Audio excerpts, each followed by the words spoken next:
Portland City Council recently found fit to describe Portland's homeless as a threat because they pose an economic threat to Portland's economic development. I'm opposed to defining people that way, but we'll go with that definition. The same time they pose the homeless as a threat, they proceed with more gentrification projects. And like Lightning spoke of the $250,000 cost to provide a single unit in downtown Portland in this new gentrification project. They only have to provide a certain number of affordable units within the latest gentrification project. And that affordable unit will only last for 10 years. After 10 years, they can proceed to charge whatever the market will bear. Well, if you see that they're giving, at the same time, they're giving a $7 million tax rebate to the developers to provide this, these affordable units. They will only last 10 years.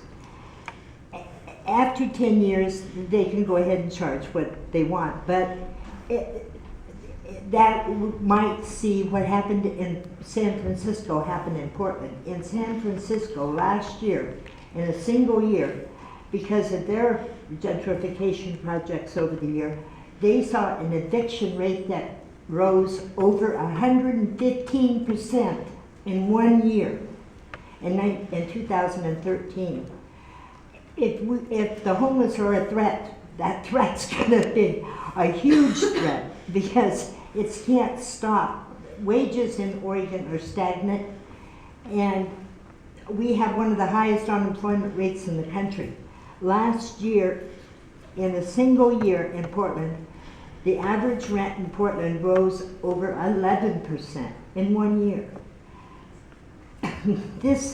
If this continues, at the same time that the last homeless count went up over 5% in a 2-year period. So this problem is going to expand.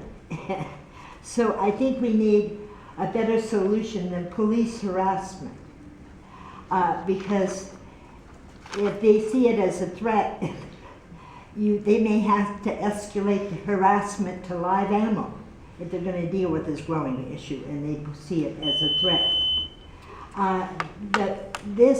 But the sanctuary could provide, like I found it, a space on the internet, RV unit with 65 acres. That's much larger than we would need, I would think, but we could house almost all of Portland's homeless on 65 acres.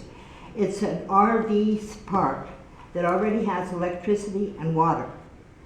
And it costs between $1 and $2 million for the entire 65 acres.